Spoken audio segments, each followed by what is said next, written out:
Mga kalods. So, nagbaklas tayo ng pang radiator and then magpalit tayo ng pan.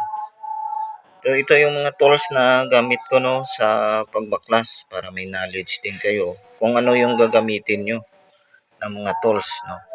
Yung sa akin ito lang. Ito yung isi-share ko. Meron tayong T-wrench, ayan, 8 tsaka 10mm. Meron tayong Allen screw na star yung shape. Meron tayong plies, ayan, dalawa yan.